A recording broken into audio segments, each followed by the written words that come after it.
All right, everyone. Good morning. Welcome to Grand Rounds. The weather is spectacular out there this week. I mean, it's not beach weather, but I'm not built for the beach, so it's just amazing to sit outside. But there are fall allergies I'm starting to be aware of. My eyes are itchy, and that means 6 months, the nicest 6 months in North Carolina, I'm sneezing and sniffling, you know? Here's today's CME. I'm not complaining. Yes, I am. Here's today's CME. So today is the third anniversary of the Duke UNC ADRC. Thank you for mentioning that, Will. It's also postdoc appreciation week. They get so little of that. And there are so many postdocs in our department. And this coming Sunday and Monday is Yom Kippur, the Jewish Day of Atonement. We'll also put this, since this is Women in Medicine Month, Will is going to feature one a week. And this one is Lucia Frey Gottesman, who was one of the first women neurologists in Europe, studied many different diseases, and has a syndrome named after her, named Frey syndrome, which is usually in those days due to parotid tumors, but now often due to surgery or branch of the fifth cranial nerve is transected. So I read this in the New York Times. This is stunning. Remember a month ago, we talked about how the world's population is aging? This is the projection for number of people on the planet. So the number of people is going to peak at 10 billion in 2085. So not far from now. And look what happens by 2300. It goes down to about 100 million. And that's not because of an asteroid hitting the planet. It's because of the decrease in fertility around the world.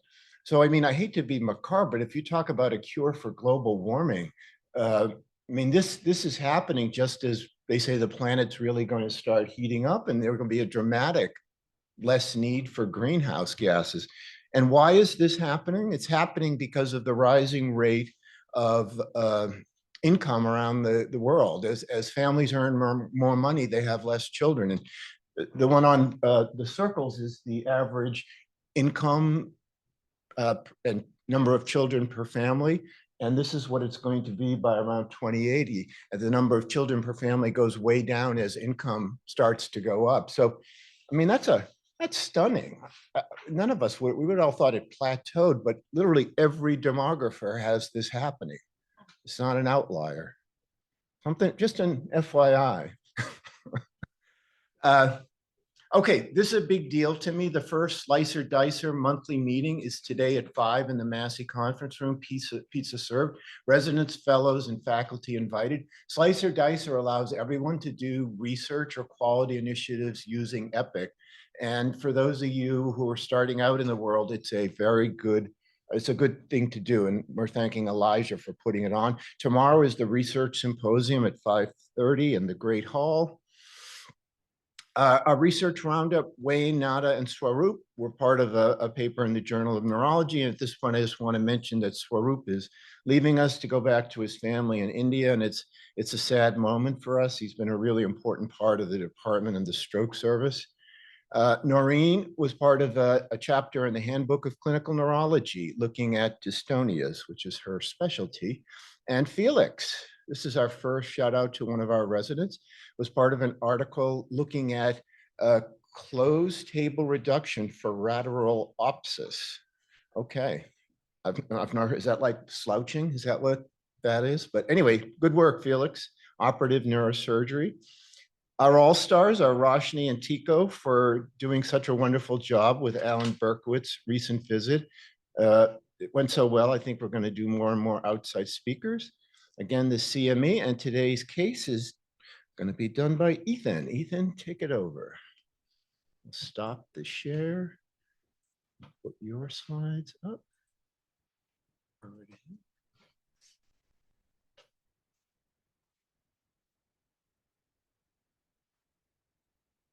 Share. Go on your slides to share this one. Hide floating meeting. Then make it full screen. And Take it away. All right. Hey, everyone. I'm Ethan. I am one of the second-year neurology residents. So for today's Grand Round case, I have a case that I think a lot of you are familiar with, but there are some good talking points through. I'm going to try to go through this quickly to make time for our great Grand Round presentation afterwards. But for our case, we have a 28-year-old with the past medical history listed here who came in with 2 weeks of progressive shortness of breath and severe headaches, as well as acute onset transient slurred speech and difficulty walking. As part of his workup, he had an MRI which showed some diffuse leptomeningeal enhancement and some ventriculomegaly. As you can see here, the enhancement encasing the brainstem as well as throughout the brain parenchyma. An LP was obtained, which had an elevated cell count, elevated protein, and low glucose. He had a very thorough infectious workup, which was all negative. Some additional studies were obtained, including a CT chest abdomen pelvis, which showed some hilar and mediastinal lymphadenopathy, and then underwent a bronch, which had pathology showing non-necrotizing granulomatous inflammation with negative fungal and acid-fast staining. Given the combination of all of these findings, he was diagnosed with neurosarcoidosis, received partial treatment with high-dose IV steroids, however, left AMA, was discharged with a prescription for high-dose oral steroids, however, that was never filled. He then returned 1 month later following an episode of bilateral upper arm shaking, reportedly taking 10 packets of goody powders per day due to a severe headache, which is about 5 grams of aspirin daily. Had an MRI which showed increased diffuse leptomeningeal enhancement and worsening hydrocephalus. So had a repeat LP, which was very similar to the prior. Had an elevated opening pressure, elevated cell count and protein, and low glucose. However, this time had a CSF cryptococcal antigen, which was obtained, which had a very high titer of greater than 1 to 2,560. And so this raised a couple of questions. The first being, why did this patient, who seemingly was immunocompetent other than this recent diagnosis of sarcoidosis, what led to a cryptococcal infection in him? And second, was this a misdiagnosis? Did he have cryptococcal meningitis during his first presentation, which was misdiagnosed as neurosarcoidosis? Notably, he did have a negative cryptococcal PCR at his initial presentation. So it turns out that cryptococcal meningitis is a rare but well-documented complication of sarcoidosis. So sarcoidosis is a systemic chronic inflammation that can affect any of the organ systems, including the nervous system, which happens in about 5 to 10% of patients. The pathogenesis is not fully understood, but it's thought to be due to some unknown antigen leading to the overactivation of T cells, which leads to granuloma formations and scarring of tissues. This overactivation of T cells can paradoxically lead to impaired T cell immunity due to sequestration of T cells in granulomas, as well as decreased proliferation.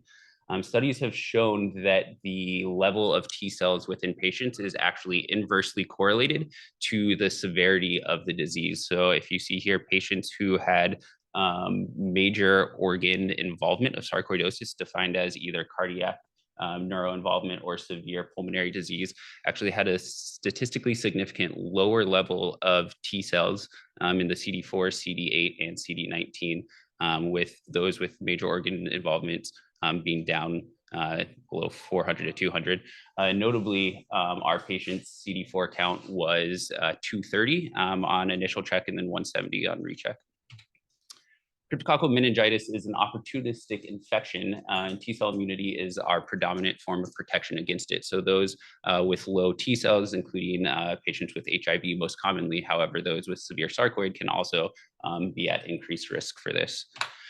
And this provides us with a diagnostic dilemma because neurosarcoidosis and cryptococcal meningitis can present very similarly. Both can cause severe headaches, hydrocephalus, similar MRI findings, and even similar CSF findings with pleocytosis, elevated protein, and a low glucose. Sarcoid is one of the very few non-infectious etiologies that can lead to a low glucose, but typically the glucose is greater than 20. So if you see a glucose lower than 20, you should be concerned for an untreated fungal infection. And neurosarcoidosis on itself is just a difficult diagnosis to make. As you can see here in the criteria for diagnosis, in order, even if you have tissue from the nervous system that is consistent with pathology, in order to make the diagnosis, you still have to rigorously exclude any other causes. And that includes excluding cryptococcal infection. So here at Duke, we have 3 different types of tests that we can do to evaluate for cryptococcal infection. There's the BioFire PCR, the cryptococcal antigen, and a fungal culture. Now, the BioFire PCR is by far the most commonly ordered test that we have, just because it's part of the meningitis and the encephalitis panel. However, the sensitivity of it isn't great. It's 94% sensitive compared to the culture. However, only 50% sensitive compared to the antigen. The cryptococcal antigen is available both in the CSF and in the serum. It's the most sensitive test that we have for diagnosis. It tests for the capsular polysaccharide, which is shed in high quantities both in the serum and the CSF, and can be detected prior to clinical symptoms. Talking to the lab here, it sounds like we've had multiple cases here at Duke where, especially early in diagnosis, as well as while patients are on treatment, that there have been negative BioFire PCRs, but positive cryptococcal antigens. So because of this, if a patient has suspected cryptococcal meningitis and a negative PCR, it's important that we also order a cryptococcal antigen as well as a fungal culture. So why does all of this matter? The literature on patients with cryptococcal meningitis in the setting of sarcoidosis is relatively limited. However, there is one study that has some flaws, but 40%, or it was a study of 40 patients. And in almost half of these patients, the diagnosis was delayed due to either misdiagnosis of neurosarcoidosis was the most common reason that it was delayed. But as you can guess, patients with delayed diagnosis were more likely to have an unfavorable outcome compared to those with diagnosis at the initial presentation. So bringing this back to our patient, I think it's a little difficult to say whether or not he has neurosarcoidosis versus crypto versus some other or both. But he is currently being treated. His course has been long and complicated due to multiple AMA discharges, but he's being treated with IV amphotericin and oral fluconazole. Is off any immunosuppression for now, and we'll see how he does with treatment of the fungal and see if his disease progresses. And so here are the take-home points.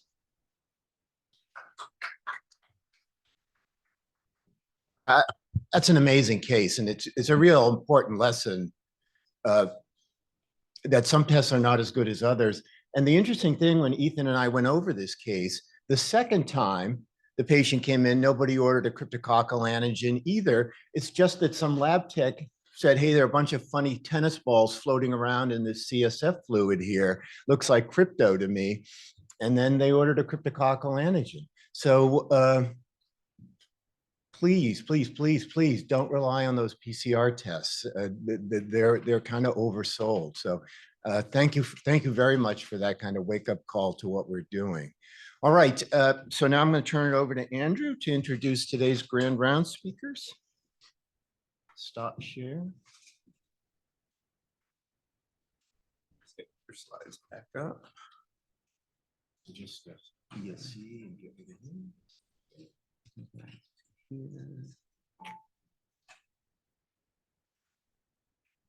That's me. That's mine. Are you going to use the intros? Okay. Yeah.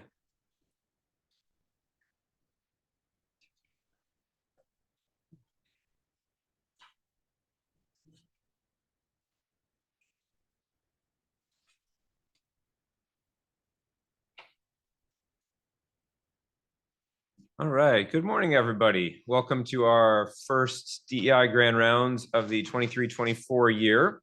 And it is my pleasure to introduce our 2 speakers today. First, we have Dr. Cindy Waszak Geary, who graduated from Hillside High School in 1973, completed her undergraduate degree at the University of North Carolina at Chapel Hill, as well as graduate degrees and a PhD in social psychology at Northern Arizona. Yes? Well, the PhD was at UNC also. Okay. Worked more than 30 years as a social scientist focused on global health, based in Chapel Hill and traveled often to Africa and Asia as part of her job. Now retired, she's writing creative nonfiction and photographs the world around her, and is the author of the book that we're going to discuss today, this one, along with her colleague here, Dr. LaHoma Romocki, who also graduated from Hillside High School 2 years later in 1975. She completed her undergraduate degree right here at Duke and received both her master's and doctoral degrees in public health and mass communications at UNC Chapel Hill. In the 80s, she served in the Peace Corps as a volunteer in the Central African Republic and recently completed a tour as a Peace Corps country director in Cameroon. Dr. Romocki is currently an associate professor of public health education at NC Central and has an appointment as an adjunct associate professor in global public health at UNC. They're going to speak to us today about their experience that they've documented in this memoir about the desegregation of Durham schools in the late 60s and early 70s. And I very much appreciate your time and coming to speak to us today. So thank you very much.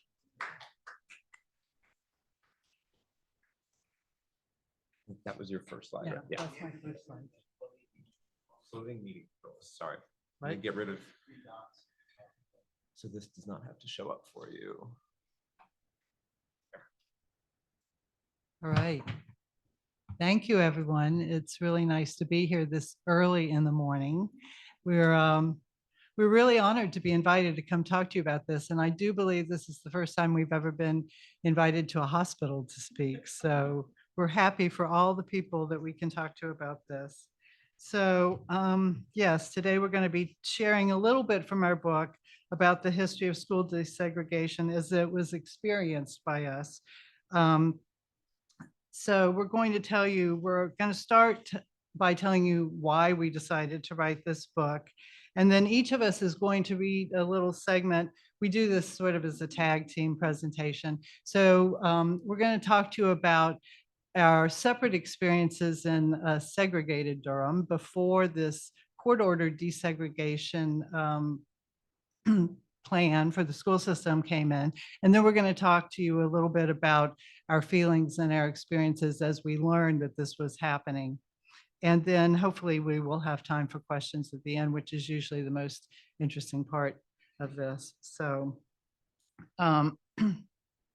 okay, so first I'm going to start telling you the story of why we read this book. So LaHoma and I each were in graduate school with a woman named Jane Brown. We were both interested in health communications. I came at it through social psych. She came at it through public health. But Jane wanted to have a writing group together. And so we started working together. LaHoma was thinking about putting together a tenure package. I was exploring creative nonfiction. And so at one morning, when we were reading our things to each other, I had this essay I had started reading for a class, writing for a class about, it was supposed to be where you lived in junior high school. And as I started writing it, I realized a lot of it was about race. And I mentioned the fact that I'd gone to Hillside High School.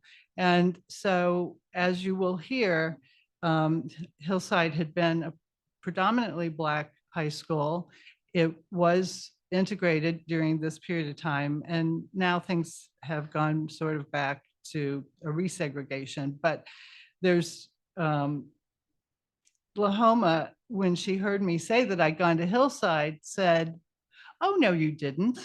And I said, "Well, yeah, I did. I mean, LaHoma and I had worked together for a while. We weren't just in graduate school at the same time, but we had actually worked together at Family Health International, which is now FHI 360. And I said, "Yes, I did." And she said, "Well, I was there and I don't remember you." And I was like, well, anyway, so she tested me a little bit to see if I was telling her the truth, and who'd you have for this class and whatever. And then we just started talking about what it had been like for each of us. And we realized that we each had a different story to tell about this. So do you want to?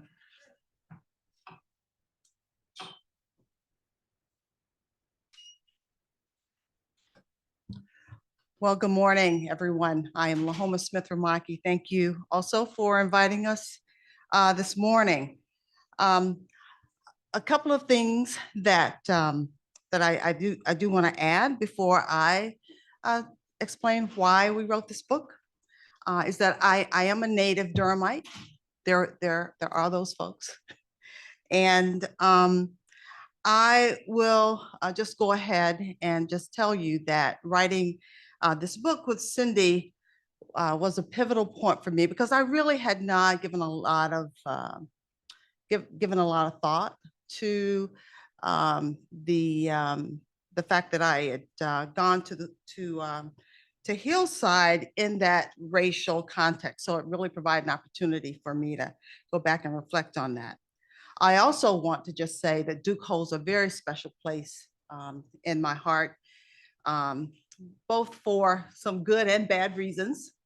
My parents met here, and my mother worked here for 44 years as a nurse and was part of the first group of Black nurses who were actually trained and hired to work at Duke in 1950. My parents met here and they were married for 72 years. So if you want a lifelong partner, right, Duke is the place to meet that special person. But I also had some difficulties, chapter 10 of the book, about being an undergraduate here.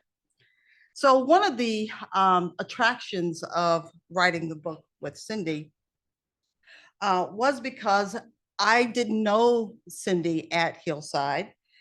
We talk a lot about that. In fact, I really didn't notice the white students at Hillside. And so I was surprised at that. That was really a revelation how invisible the white students were.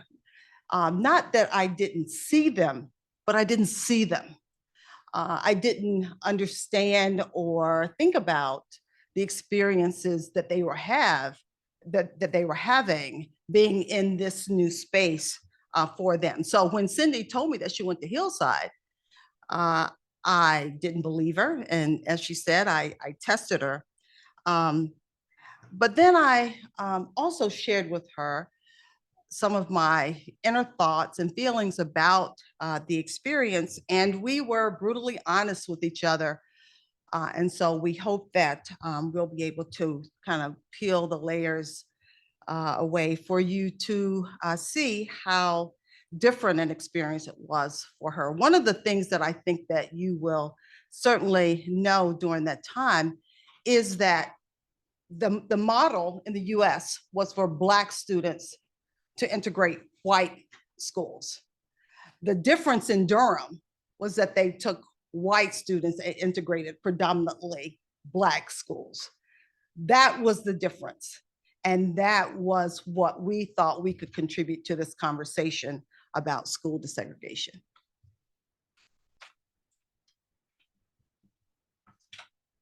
Oh, it's yours.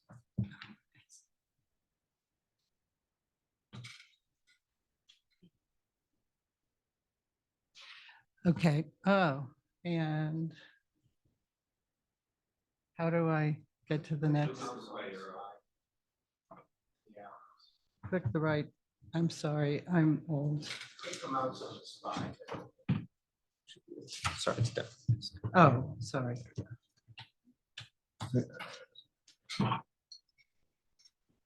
Okay, so sorry. Senior moment there. I didn't know the keyboard was there. Okay, so we're not going to give you a lot of facts and figures today. We're just going to show you photographs to give you a feel of what things were like. This was my junior high experience in the right before the desegregation order came in. So I'm going to read a short excerpt about my life before I went to Hillside. When I moved to Durham in 1966, and until 1992, there were two school systems in Durham, one for the county and one for the city. The county schools were much wider than the city schools. The elementary school I had gone to when I first got to Durham was a county school. Within the city system I moved to the next year, however, de facto school segregation reflected the racially segregated housing in the city. City schools were either predominantly white or predominantly Black, and I lived in a white neighborhood. The school I went to was predominantly white. When I began junior high school at Rogers Her, which opened that year in 1967, freedom of choice was a passive racial desegregation policy, allowing Black children to enroll in any school they wished. Rogers Her was built to serve several white neighborhoods, but Black children could attend if they wanted to, or more precisely, if their parents wanted them to. Looking back at my yearbooks in the 67-68 school year, I see only 27 Black students out of the 297 total students pictured. One Black teacher taught music. No cheerleaders were Black, although a few Black students played sports and a few were in the band or the booster club. The only other Black people in the yearbook were the custodian and cafeteria workers. The parents of the few Black students were mostly professionals, professors at North Carolina Central University. All the Black students had attended predominantly Black elementary schools before coming to Rogers Her. Being a white child among white children at Rogers Her, I did not have to think about race when I went to school. To me, it was much more important to understand what it meant to be popular, and to be popular meant to be white. None of my friends in junior high school were Black. I certainly talked to my Black classmates during the school day, and we were in clubs together, but there was little socializing outside of school. I did not consciously avoid being friends with Black students or consciously make an effort to do so. We were just in different social spaces. They lived in different parts of town and went to different churches, and their parents were not friends of our parents. There just seemed to be no interface between us other than in the classroom. The whiteness of my junior high school and my church meant that I had little interaction with Black people in Durham before I went to Hillside. Neither my mother nor my father talked openly or disparagingly about Black people. Mother thought that using the N-word was low class.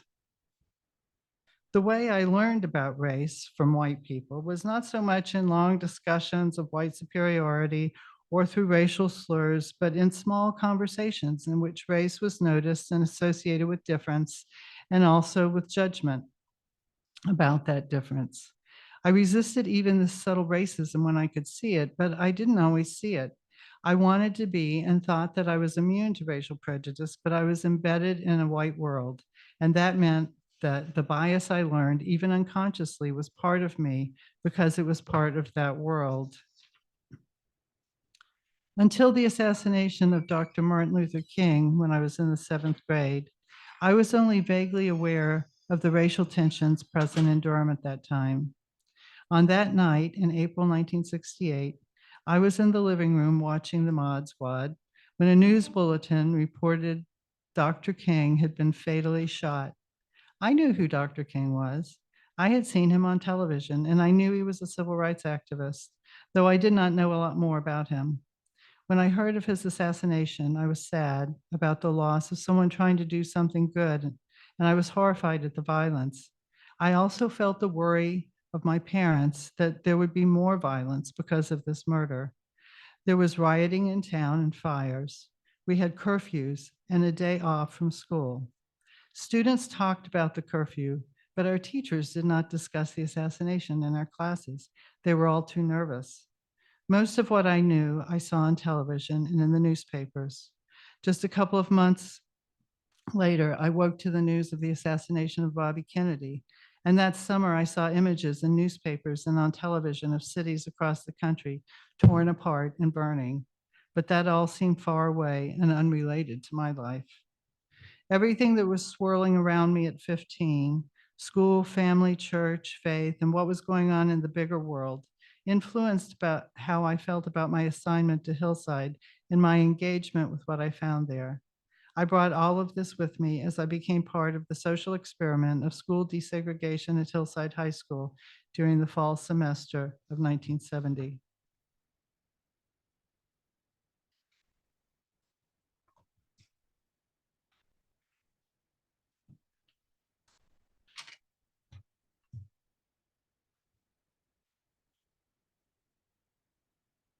I walk to school every day. from my house through McDougal Terrace. How many of you are familiar with Durham? You know what McDougal Terrace is? So it is close to North Carolina Central University. And I could walk there easily with my friends down the hill, and we'd meet others. And we'd cross the bridge and we'd climb up another hill through a wooded lot until we reach the baseball field of Burton Elementary School, which is very close to McDougal Terrace in Durham. We climbed a long set of stairs until we reached the main schoolyard. This took 5 minutes on the way to school. You could run, you could walk, you could chat, you could play, you could chase one another until we got to school.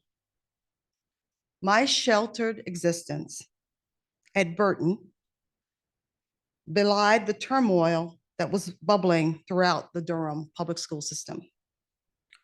While I worked hard for good grades, played with my friends, joined the safety patrol, enjoyed the freedom to walk to and from school, angry voices throughout Durham were insisting on equal access for colored children to the schools beyond the confines of our neighborhood.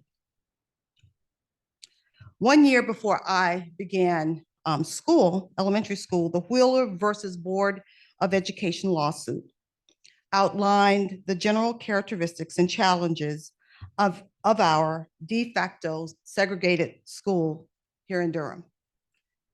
It concluded that the practices of the Durham School Board were discriminatory, forcing children to attend same-race schools when better schools with more resources were close by. As a result of the court decision resulting from these lawsuits in 1961, a couple of Negro children were allowed to attend their neighborhood schools. This debate never affected me whatsoever. I could see the school grounds from my front porch. And I knew, I counted on the fact that my parents would never make me go to a school that was on the other side of town. I was a star student at my school. I had excellent teachers who encouraged me. I didn't realize or even care about the resources at the other schools. We seemed, to me at that time, to have what we needed. If the teachers or parents or others thought differently, we didn't care. Even though some Negro children were allowed to attend the white schools, the Durham public school system did little to encourage racial integration on a large scale. During my elementary school years, nothing changed for me. I never saw any white students. One of the ways that the Durham school system sought to keep the status quo of separate but equal was to build more schools in the rapidly growing Negro parts of the city. So in 1968, a new elementary school was built in my neighborhood, named for R.N. Harris, the first Black member of the Durham City Council and the first Black man on the Durham City School Board. The letter I received in the summer of 1970 mandating that I move from one junior high school to another to achieve integration was really my second such letter from the Durham public school system. I received the first in 1968. I was not allowed to finish my 6th grade year at the school that I'd been in for 5 years, but was ordered to move to R.N. Harris, the new elementary school for Negro children, located 2 blocks from Durham Tech. You know where everyone know where Durham Tech is, okay? That area of town. Now I had to walk 3 times as far to school every day, but still there were no white students.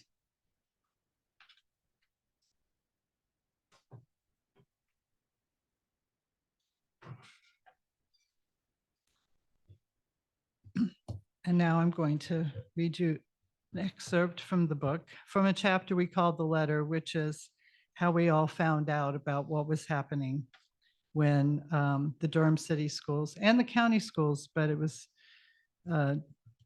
were told to assign students to schools to achieve a racial balance. So each school was supposed to reflect the composition, the racial composition of the schools of Durham in total, Durham City and Durham County in total. So I had been in junior high school. I was getting ready to start high school at this moment in my life. And this was kind of in the spring of 1970 when we heard everything was going to change. Yes. A new court-ordered desegregation plan was in the works of a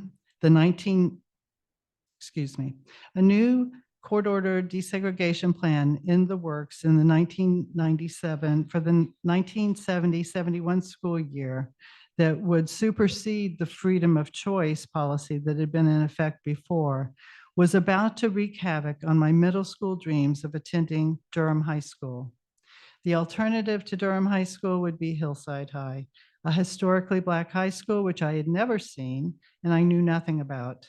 I would be a racial minority for the first time of my life.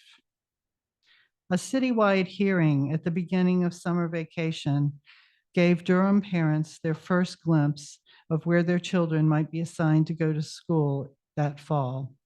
The map from the first draft plan indicated that I would be assigned to Hillside.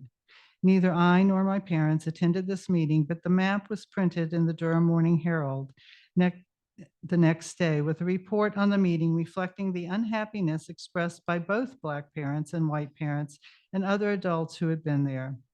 Representatives from Black community organizations spoke of concerns about the proposed closing of an elementary school in a Black neighborhood. Representatives of white supremacy groups, such as the Ku Klux Klan and the Citizens Council, spoke about fears for their children's safety and anticipated violence. At the end of the meeting, school board members promised that they would take another look at the plan and see how they might address some specific issues. So this first map provided a pretty strong indication of my school assignment, but the matter was not completely settled and there was some hope I still might go to Durham High School.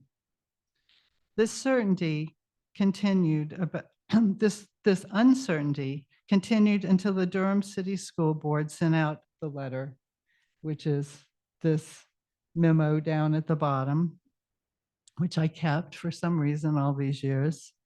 They sent out the letter to each student on August 7th, only a few weeks before school was to start. The notices we received were form letters with blanks to be filled in. Your child has been assigned to the 70-71 school year to blank school. Yours very truly, Lou W. Hannon. The letter I nervously retrieved from my front porch mailbox that late summer had Cynthia Claire Stock and Hillside High written in green ink in the two blank spaces. I was disappointed, but I wasn't surprised. At age 15, my friends and I were not civil rights activists, nor were we overtly or consciously racist.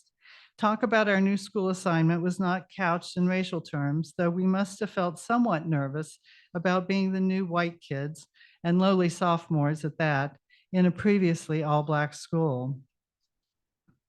My parents and their friends thought it was unfair and wrong that to avoid participating in the desegregation plan, some parents moved their families out of the school system or sent their children to prep schools or the Christian academies. There was quite a lot of white flight that year, both those ways, private school and just and also going to county schools. My working class parents and their friends believed that people should do what the government asked them to do. They also believed in public education, so there was no doubt that our family would comply with the new assignments. My parents' sense of duty notwithstanding, they were not exactly happy about my going to Hillside either. Some of my mother's concerns were not any different from those she would have had about my transitioning to any high school from junior high. Any high school would have been a bigger school, farther away from home, and would have meant being around older students with whom she was afraid I might get into trouble. But added to this list now were worries about how unknown everything about Hillside was to us and about how being a racial minority might affect my school experience. Their primary fear was about my safety. Was Hillside a safe neighborhood, in a safe neighborhood? Could they let me stay after school to participate in extracurricular activities? They didn't. Could racial tensions at school flare up and erupt into violence? That didn't happen either.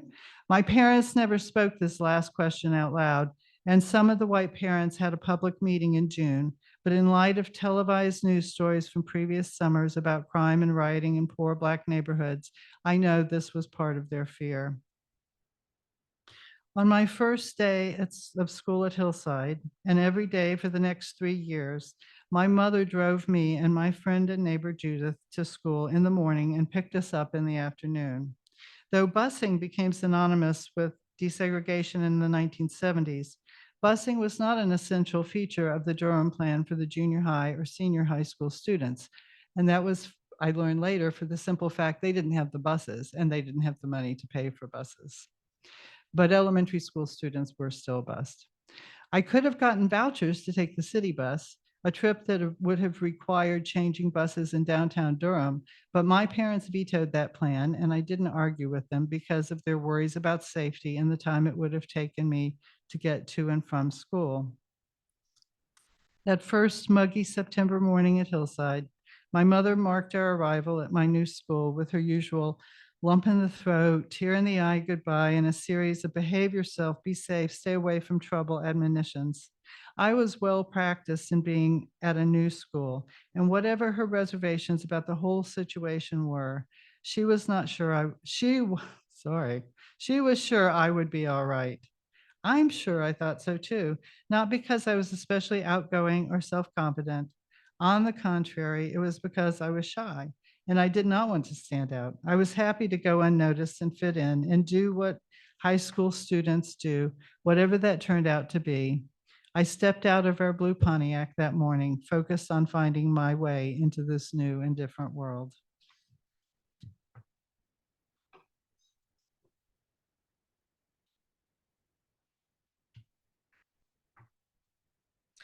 The summer of 1970 was long and agonizing for me. There had been rumors that the Durham City school system was going to make changes and that some students were going to be reassigned to go to school with the whites.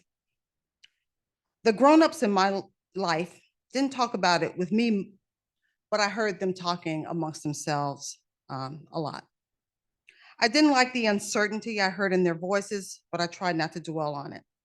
I was secretly hoping that the changes they were talking about were not going to affect me at all, and that I would continue to be able to go to the best school in Durham, which at that time was Shepherd Junior High School.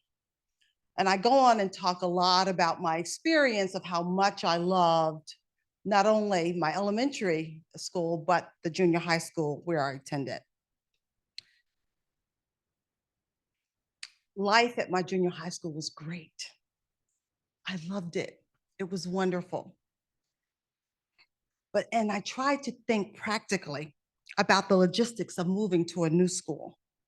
How would I get there with my parents' work schedule? The arrival of the letter confirmed my worst fears. My mom says I brought the notice home from school, but the knowledge that the unwanted school reassignment was coming hovered over me like a pesky fly. I read through the short form letter several times, but it still didn't make any sense. Why? Why was I being forced to go to a school that I didn't want to go to?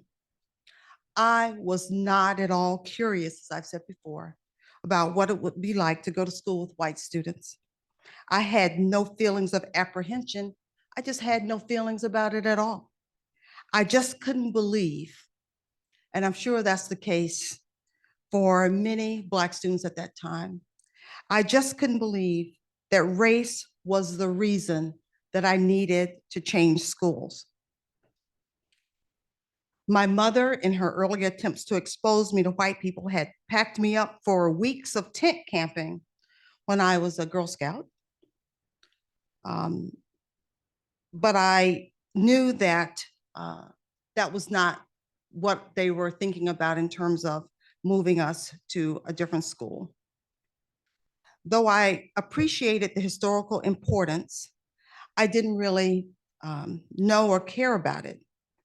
I did know that the new school was not close to my neighborhood, and I was very angry.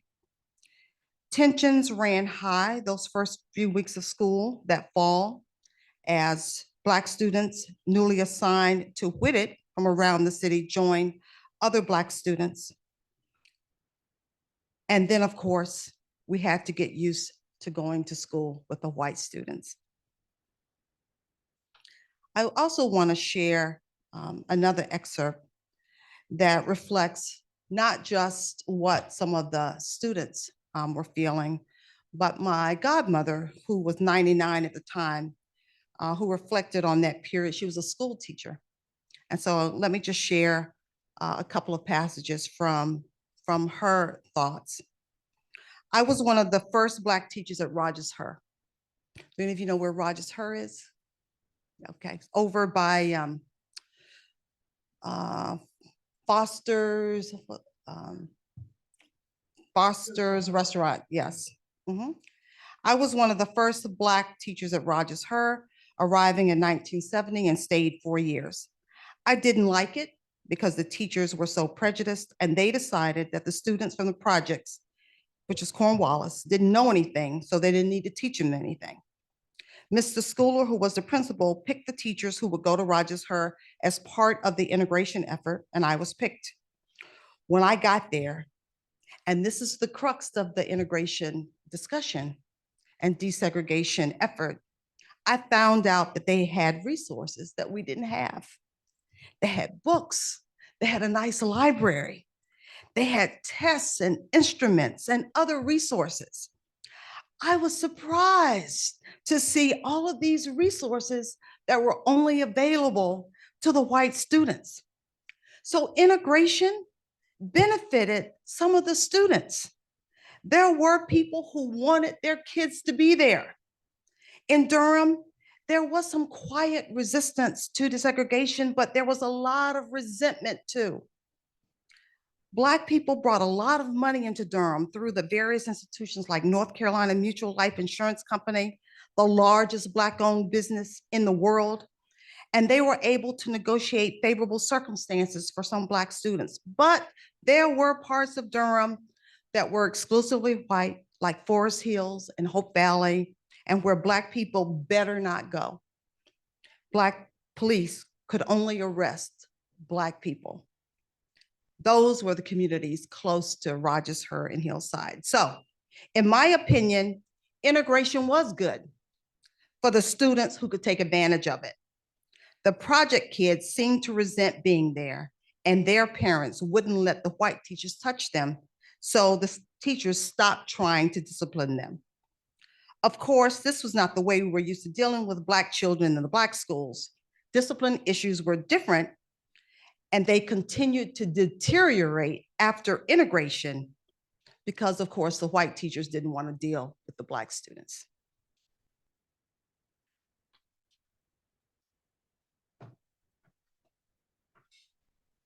Okay, so this is what we wanted to talk to you about. This is our presentation, and now we want to hear your questions. I was just going to show you this one last slide. This was from the front page of my yearbook, the first year after integration, and there are Black and white kids, but one thing that was so interesting was nobody really talked about it. You know, we were there, and there was a lot of effort to keep things quiet and, you know, calm, but nobody really talked about the fact that we had actually done a big thing, you know, that was different.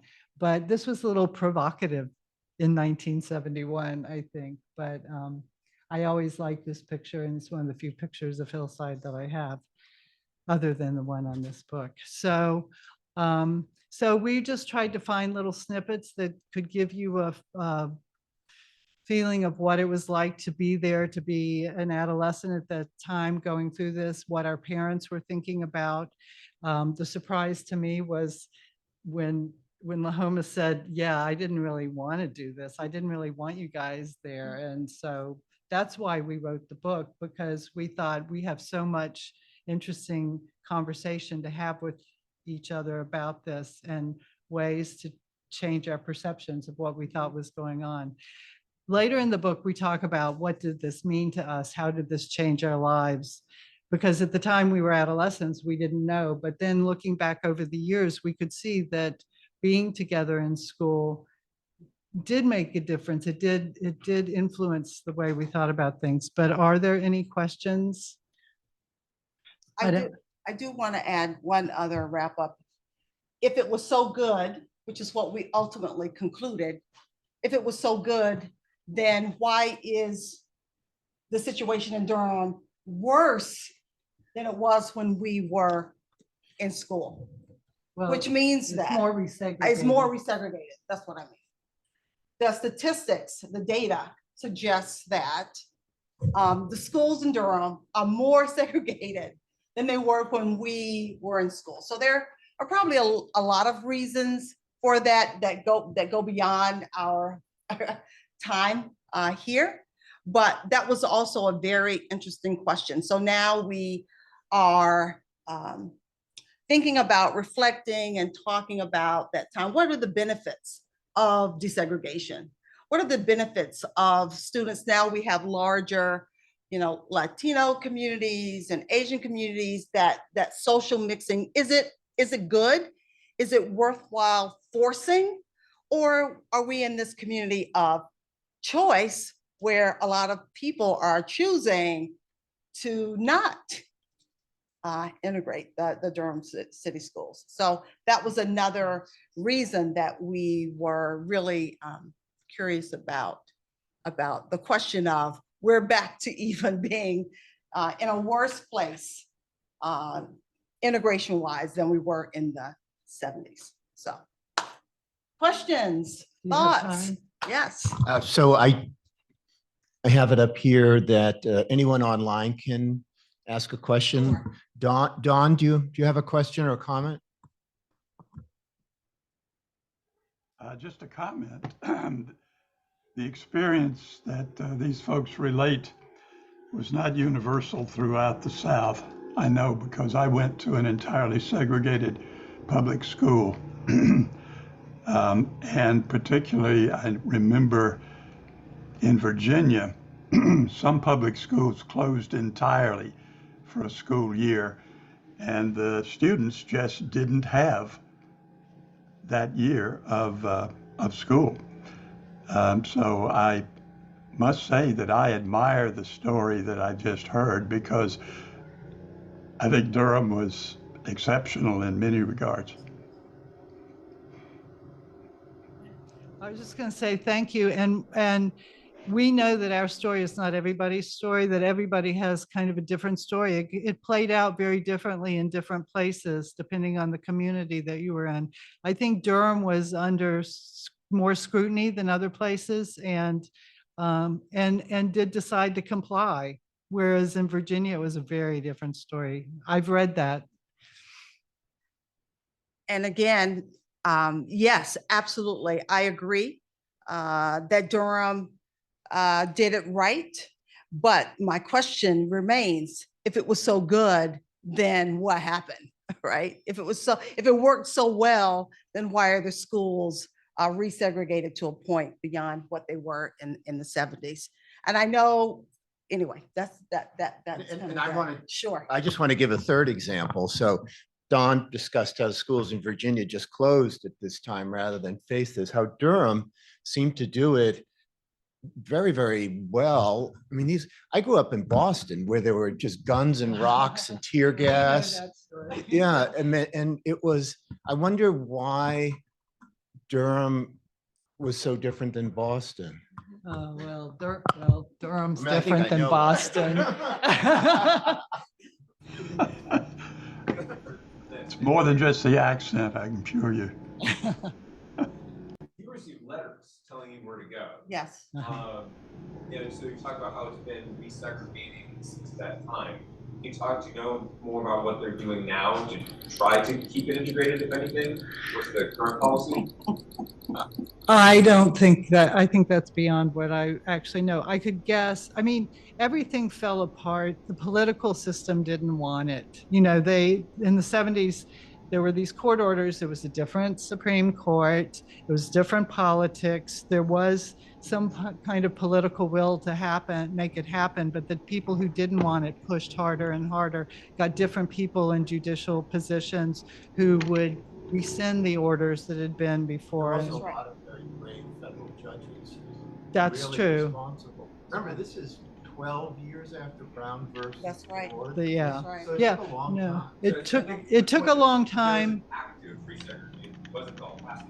Right. There was some active Yeah. effort Well, to it was a desegregate. resistance from citizens, some citizens, and there were politicians to comply with that who I think saw it's that. both. Yeah, Both happened. Yeah, I think both Yeah, happened. both. And so now we're in an environment where we have, virtual options and school choice Charter. and vouchers and charter. and, Charters a lot of, and so I think that's where the also other people are. contributing to it. So it's not easy, but my question is, again, is there any benefit to an effort to have us go to school together? That's it. Yeah. Yes, there is. Okay, that's my answer. Well, I think, at the end of the book where you're talking about it, Cindy, the idea of just having that exposure Yes. set you up for different perspectives on race relations the rest of your life. Mhm. Maybe you can comment on, I mean, it's not everybody read the book, but. Yeah. It's 9:00. Is that It's okay? That's okay. okay. We, Okay, all right.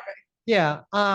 Yes, I think that it made me more comfortable in outsider spaces. It made, I grew up moving around a lot, so I was kind of used to that. But this was an even different thing. This was a cultural difference.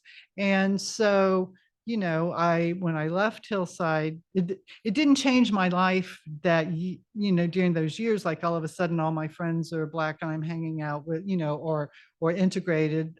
I was at school and I had friends there, and then I went home and I was back in that world. And then I went to UNC, but I think there was just some shift in my perception of where I could belong and who I could be friends with, and an interest in other things. I realized, oh, there's a Black middle class I knew nothing about before, because all we saw on television was, something that, Right. yeah, was poverty or, Violence. violence. And so then here I was with very proper teachers who were Black African-American teachers who wanted me to behave differently than my white teachers ever had. There was a whole thing, and I write about it in the book, and LaHoma was just like, what? And speaking of that, one of the downsides of integration was in a lot of communities, Black children were bused to predominantly white schools, and a whole generation of excellent Black teachers were let go in favor of the white teachers. That is correct. Right, and which was the model. Yeah. Which is why also this story is so unique, because it was the white students who were coming to a predominantly white, predominantly Black high school, which, as you can imagine, Cindy talked about so eloquently, a lot of the families were not happy about, but we made it work, right? That was the interesting thing. So I hope you will look at the book, and do we have a website? Yeah, we So have a please, website. And Who doesn't have give a us website? feedback. Give us feedback. Yeah. Yeah, thank you so much. And, Thank thanks you. to Andrew for setting it up too. That was wonderful. Yeah, it's a very unique perspective on it. Yeah. Anyway, have a great day, everybody.